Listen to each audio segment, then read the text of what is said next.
Good morning and अस्सलाम वालेकुम। ये दिन का टाइम था। मैं नाश्ता करने के बाद ना बच्चे मेरे स्कूल चले गए थे और छोटी बेटी मेरी सो रही थी। मैंने जल्दी जल्दी ना सोचा कि हांडी बना लूँ साथ साथ। किचन का काउंटर वगैरह मैंने ऑलरेडी साफ़ कर दिया था। किचन मैंने साफ़ कर दिया था। फिर से मैं हांडी बनाने लगी थी। आज मैंने बनाने थे करेले और साथ साथ मैं साथ साथ काटती जाऊंगी और साथ साथ ना इन्हें फ्राई कर लूँगी। इसलिए मैंने साथ ही कढ़ाई को भी निकाल लिया था ताकि इजी हो जाए। ऐसे ना फ़ौरन से बन जाते हैं। अगर आप अलग से काटो तो वो टाइम थोड़ा ना ज़्यादा लग जाता है। तो मेरी कोशिश होती है मैं साथ साथ काटती जाऊँ और साथ साथ बनाती जाऊँ। ये मैंने करेले बनाने थे फ्राई करके, क्योंकि वो दूसरे कच्चे वाले नहीं खाए जाते। हालांकि हेल्दी वो होते हैं ज़्यादा, और जो शुगर के मरीज़ हैं उनको मोस्टली बताया जाता है आप करेले खाएं तो वो बग़ैर फ्राई किए हुए करेले ना वो बनाया करें। तो ये तो हम जैसे लोग शशके के लिए बनाते हैं ना, इसलिए मैं इन्हें फ्राई करके बनाने लगी थी। मैंने इसमें प्याज और टमाटर ज़्यादा ऐड करने थे। करेले और भिंडी जो है मैं एक ही रेसिपी में बनाती होती हूँ। आज इन दिनों ना मेरी अच्छी खासी दौड़ लगी हुई, और जब आप एक साथ होते हैं या आपके पास कोई बंदा मौजूद होता है ना, तब आपको वो चीज़ उस चीज़ का इतना एहसास नहीं होता। आप इतना रियलाइज़ नहीं करते उस के वो आपके लिए कितना हेल्पफुल है या आपको कितनी सपोर्ट कर रहा है। ऐसे ही ना मेरे हस्बैंड इन दिनों पाकिस्तान गए हैं, तो मुझे अब फील हुआ है कि वो कितने काम, वरना वो सुबह मेरी बड़ी बेटी को वो स्कूल छोड़ देते थे, मैं रेडी कर देती थी। अब मुझे दोनों बच्चों को साथ लेके जाना पड़ता है, क्योंकि जब स्कूल का टाइम होता है तो मेरी न्यू बॉर्न बेबी ना वो जाग रही होती है, तो उसे मैं अकेला छोड़ नहीं सकती।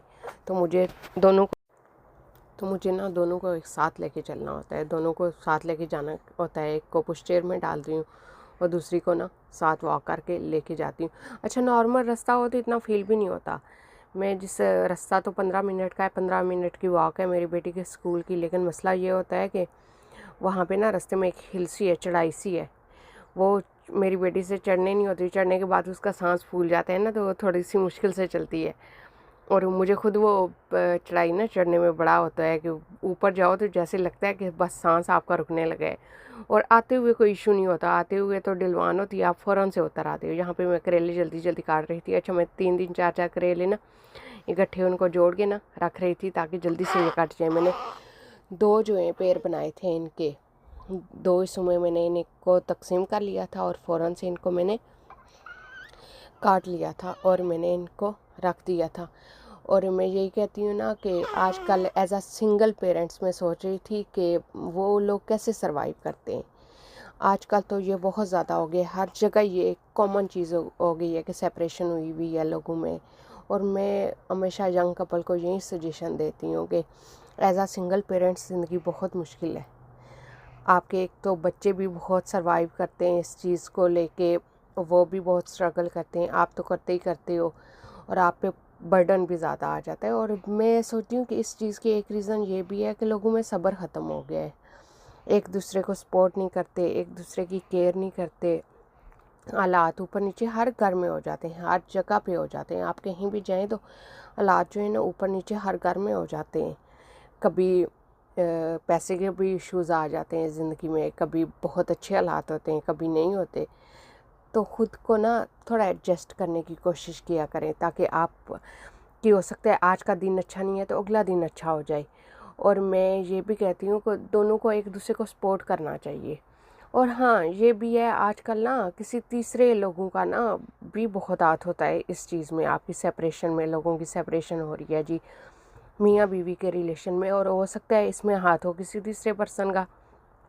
क्योंकि यहाँ ये भी है कि आपको बहुत, जब एक यंग कपल होता है, न्यूली मैरिड होता है, तो तब भी होता है कि उसको एडजस्ट होने में टाइम मिलता है। और ऊपर से फैमिलीज़ के बर्डन और इतने बर्डन्स, ये काफ़ी चीज़ें ना उन लोगों को उलझा देती हैं। रिश्तों में बैलेंस करना सीखें, एक दूसरे के साथ ना मिल बांट के रहें, खुश रहें, खुद भी खुश रहें और दूसरों को भी रहने दें। और जो डाइवोर्स है या सेपरेशन है, जिस हद तक हो सकती है इसको अवॉइड करें। पहले ही ना आप माँ बाप को भी मैं यही कहती हूँ कि जब बेटियों की शादियाँ करते हैं तो सोच समझ के फ़ैसला लें। और बच्चे भी सोच समझ के फ़ैसला लें, हमेशा एक मैच्योर पर्सन को चुनें। और जैसे मुझे लगता है कि आजकल के जो यंग जनरेशन है, जो लड़के हैं या लड़कियाँ हैं, वो ना समझ भी बहुत है। वो आज के उस एज में हम जितने समझदार होते थे, शायद हम ऐसी चीज़ों से निकले हुए होते थे और हमें ऐसा माहौल मिला हुआ हुआ होता था। आज कल के बच्चे जो हैं ना, वो तो हैंड टू माउथ हैं कि जो चीज़ उन्हें मिलती है फ़ौरन से, जिस चीज़ की वो ख्वाहिश करते हैं उनकी फ़ौरन से पूरी हो जाती है, तो उन्हें कई दफ़ा ना का तसव्वुर पता भी नहीं होता। जब आप प्रैक्टिकल लाइफ में आते हो तो आपकी लाइफ ना फिर टफ होना शुरू हो जाती है। तो हमेशा कोई भी आपकी सेपरेशन जो है वो आपका बहुत लास्ट डिसीजन होना चाहिए। ये नहीं है कि आप खुद पे जुल्म बर्दाश्त करें। आप हमेशा अपने बच्चों की शादी इंसानों से करें, किसी जानवर के पल्ले ना बांध दें कि जो मार कुटाई करे, जिसमें जाहिलियत हो। हाँ, हालात हालात का मैं कहती हूँ बहुत से अच्छे ख़ानदान में भी हालात ऊपर नीचे हो जाते हैं। जैसे आजकल ना पैसे का कंपटीशन बहुत है, घरों का कंपटीशन बहुत है, फ़लाँ ने कोठी बना ली है, फ़लाँ ने ये कर लिया है। इस कंपटीशन को लेके अपनी फैमिलीज़ ख़राब ना करें, एक दूसरे के साथ कोऑपरेट करें। हाँ, इंसान मेहनत करने वाला होना चाहिए। भी बच्चों को घर के काम सिखाएं, औरतों को। हम तो इस चीज़ से निकलते ही जा रहे हैं ना, मॉडर्निज़्म है कि नहीं, बच्चियों को तो घर के काम करना ही नहीं आते, और लड़के भी उस तरह से ना बाहर के कामों की तरफ तवज्जो नहीं देते। हमेशा अपनी बेटी की शादी किसी मेहनती इंसान से करें, और हमेशा मैं कहती हूँ अपने बेटे की शादी पढ़ी लिखी औरत से करें, लेकिन पढ़ी लिखी होने के साथ साथ वो घरेलू भी हो, जो आपको टाइम दे, आपके बच्चों को भी टाइम दे सके। और अगर आप जॉब करना चाहते हैं, आजकल यंग जनरेशन जो है, दोनों अगर काम ना करें तो मुश्किल हो गया है सर्वाइवल। अगर वो दोनों काम करें तो दोनों को चाहिए एक दूसरे को सपोर्ट करें, मिल बांट के खाएं, एक दूसरे को का सहारा बने, ना कि घर में ये तनाव शुरू हो जाए कि फ़लाँ ज़्यादा कमा रहा है और बीवी कम कमा रही है, बीवी ज़्यादा कमा रही है तो हस्बैंड कम कमा रहा है, एक दूसरे पे तान लान शुरू कर दें। नहीं, एक दूसरे की इज़्ज़त करें। और ज़िंदगी का मेन मकसद ही यही है, हम जीते ही इज़्ज़त के लिए हैं। इंसान ना इतनी मेहनत, इतनी थकन और इतनी थकान का शिकार इसीलिए होता है, इसीलिए इतनी मेहनत करता है कि उसे ना इज़्ज़त की रोटी चाहिए होती है, उसे इज़्ज़त चाहिए होती है, घर में भी और बाहर भी। एक दूसरे का सहारा बने। और यहाँ पे मैंने करेले रखे थे और साथ ही मेरे काम चेक करे, मैंने आटा भी निकाल लिया था कि मेरी बेटी के जागने से पहले ना मैं आटा भी साथ ही गूंद लूँ। मैं आटा ज़्यादा गूंदती होती हूँ। अच्छा, मैं डेली नॉर्मली हांडी बनाती होती हूँ, तो इसलिए मैं सोचती हूँ कि आपको क्या वो रेसिपी बार बार बताऊँ, आप देख के मेरी रेसिपी समझ जाया करें कि बाजी ने आज क्या बनाया। मैंने साथ ही आटा गूंद लिया था, और आटा मैं गूंदती होती हूँ 3 से 4 दिन के लिए इकट्ठा, क्योंकि यहाँ का टेम्परेचर इतना हॉट तो होता नहीं है, इसलिए आटा फ्रिज में ख़राब नहीं होता। यहाँ पे मेरा जो दूसरा पार्ट था करेलू का, वो फ्राई हो रहा था, वो मैंने डाल के साथ ही आटा गूंद दिया था, और अब मैं साथ ही प्याज काट रही थी। अच्छा, इतनी तेज़ तेज़ वॉइस ओवर कर रही हूँ, ऐसे लगते मेरी सांस फूलना शुरू हो गई है। यहाँ पे मैंने लंबी लंबी प्याज काटी है, जैसे मैं वीडियो के लिए काटती होती।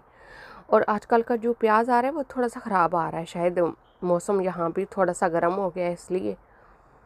तो इसमें ना कल जब मैंने प्याज डाला तो उसमें से मैंने ख़राब को पहले अलग किया, जो लग रहा था कि ये बस ख़राब हो जाएगा, 1-2 दिन निकालेगा, उससे मैंने पहले निकाल लिया था कि वो मैं पहले यूज़ में ले आऊँ। और इसमें के लिए मैंने निकाले थे 4 टमाटर, ताकि इसमें ना थोड़ा सा खट्टा सा टेस्ट आए। और टमाटर के साथ एंड पे मैं इसमें ऐड करूँगी अनारदाने का पेस्ट, थोड़ा सा बस खट्टा सा टेस्ट देने के लिए। मैं भिंडी में और करेलू की रेसिपी मेरी सेम है, उसमें मैं दोनों में थोड़ा सा अनारदाना का पाउडर ना वो ऐड कर देती हूँ। ये देखें कितने ज़्यादा करेले लग रहे थे, और फ्राई करने के बाद बस इतने से बच गए। ये मैंने फ़ौरन से निकाली। अच्छा, ये मेरे पास ना 2-3 घंटे बहुत इंपॉर्टेंट होते हैं, मैं बहुत जल्दी, मेरी कोशिश होती है मैं बस रेस ही लगा लूँ, जैसे मैंने किसी दौड़ में हिस्सा लिया हुआ कि ये 2-3 घंटे मेरी बेटी बस सोती ही 2-3 घंटे है दिन में, 3 से 4 घंटे। पता नहीं क्यों बच्चे इतना सोते हैं, शायद ये इतना नहीं सोती। यहाँ पे वो पहले वाला ऑयल मैंने निकाल दिया था, वो थोड़ा सा बचा था वो मैंने निकाल दिया था, क्योंकि वो कड़वा सा हो जाता है, वो आपके किसी यूज़ का नहीं रहता। आप हमेशा करेले फ्राई करते हुए उतना ऑयल डालें जो जिसने में फ्राई हो जाए करेले, आपका एक्स्ट्रा बचे ना, थोड़ा बहुत बचे जिसे आप वेस्ट कर दें।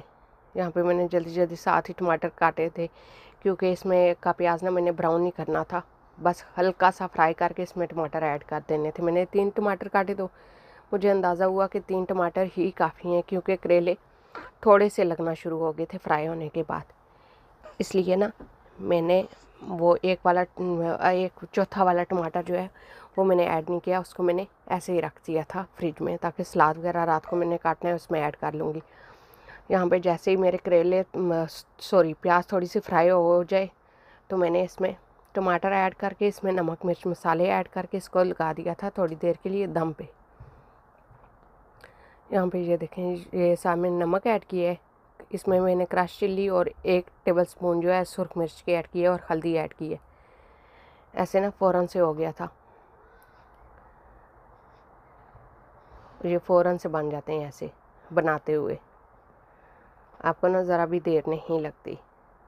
ऐसे करेले बनाते हुए फ़ौरन से बन जाते हैं। अगर करेले फ्राई हुए हों तो बस मैं टमाटर के गलने का वेट करना था इतनी देर में, और इतनी देर में मैंने छोटे मोटे और काम कर लेने थे।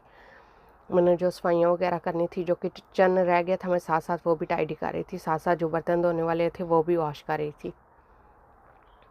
यहाँ पे इसमें मैंने अब टमाटर गल चुके थे तो मैंने करेले भी ऐड कर लिए, और अब मैंने इन्हें थोड़ा सा और फ्राई करना था। और ये देखें, इसमें मैंने अनारदाना का पाउडर भी ऐड कर दिया है।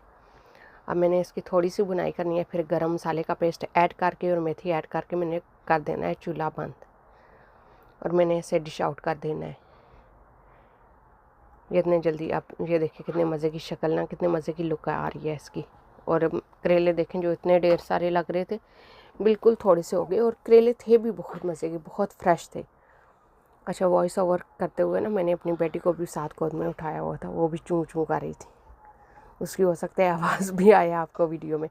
यहाँ पे मैंने जो बर्तन रह गए थे वो मैंने सारे वॉश किए, और साथ ही मैं फिर किचन को ना टाइडी करके ऊपर जाना था मैंने, फिर असर की नमाज़ का टाइम हो जाना था। मेरी बड़ी बेटी भी स्कूल से आ चुकी थी, दरमियान में मैं उसे भी लेने गई थी। मेरी स्पीड चेक करें फिर ज़रा।